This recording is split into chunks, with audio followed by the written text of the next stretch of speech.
The Suns won a championship in 2000. The guy behind it was fueled by inspiration from his coach, Tom Izzo, but nowadays, it feels like all you need to get a job with the Suns is a connection to Michigan State. The owner played there, the new GM and assistant coach are MSU guys, and even the head coach started out as a video coordinator linked to that program. So, what's the issue? Sure, they all know basketball, but for a franchise in desperate need of strong leadership, were these really the best people available? Or did the team possibly overlook more qualified candidates in favor of those with MSU ties? Probably not ideal. Take new GM Brian Gregory, for instance. He had zero NBA experience before joining the Suns 11 months ago.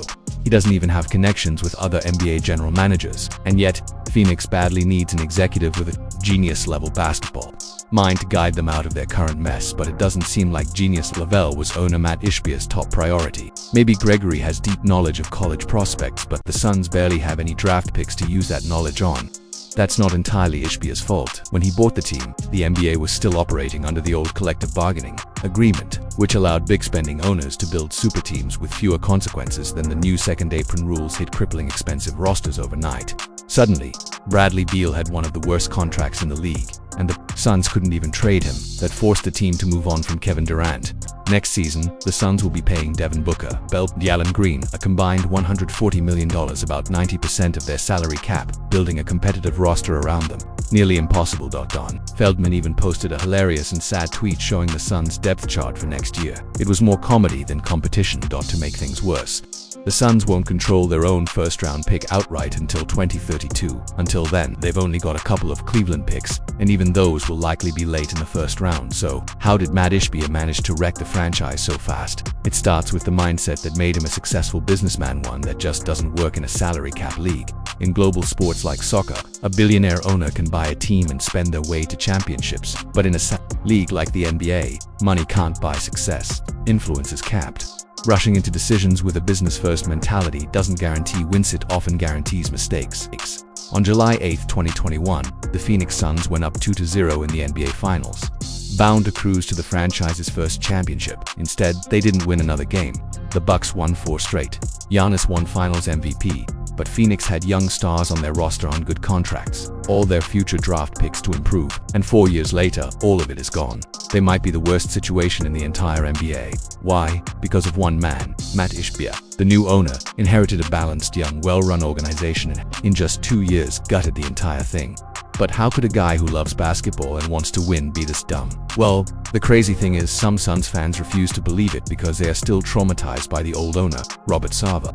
This guy was maybe the worst owner in sports for how cheap he was. During the Steve Nash championship window, would undercut the team every year from 2004 to 2010.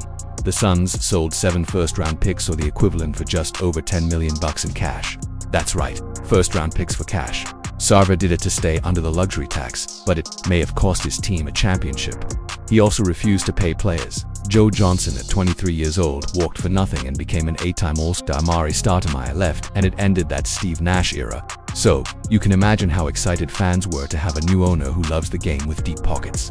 Ishbia came into the league as the 6th richest NBA owner. Now, some of these numbers vary, but he's at least top 10 even after buying the team for $4 billion. But Ishbia is showing us there is more than one way you can ruin a franchise. Thanks to Bear Mattress for sponsoring this video, and head over to bearmattress.com/amhoops. Use my code AMHOOPS to get 40% off your mattress. So Bear is a premium fiberglass-free mattress designed to upgrade your sleep quality, and it's conveniently shipped to your door for free within the US. I've had my Bear mattress for a little over 6 months and I love it. Wake up feeling super rested because I fall asleep fast and I don't feel hot at night.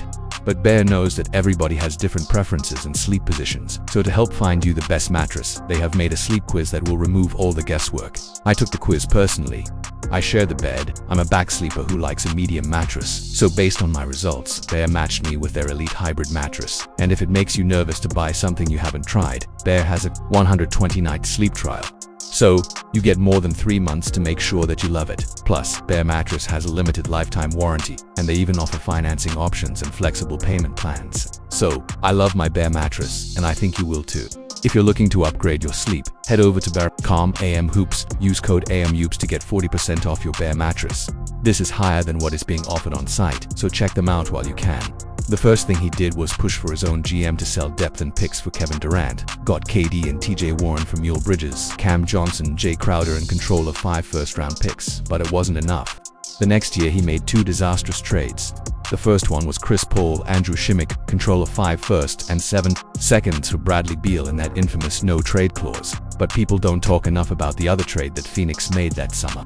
They dealt out Aiden and Tamani Kamara for Yusef Nurkic, Grayson Allen, and Cat Filler. Now Allen ended up being a good shooter, but Aiden and Kamara for Yusef Nurkic ended up being one of the worst centers in the league, and Kamara became second-team all-defense as a rookie, a rising star. And what did they get for all these big moves? Suns went from NBA Finals to 2021, get KD losing the second round, get V losing the first round.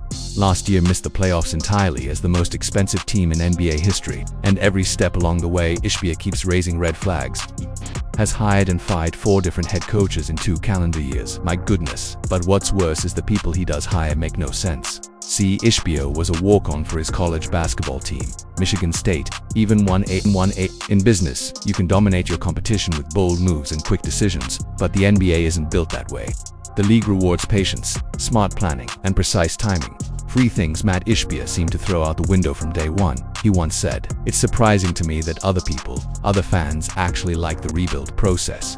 You think I'm going to go for 7 years and try to get back to the playoffs? I want to try to win now. Maybe not this year, but I promise you we're going to win it all." Well, Matt, no, fans don't necessarily enjoy rebuilds, but they understand them.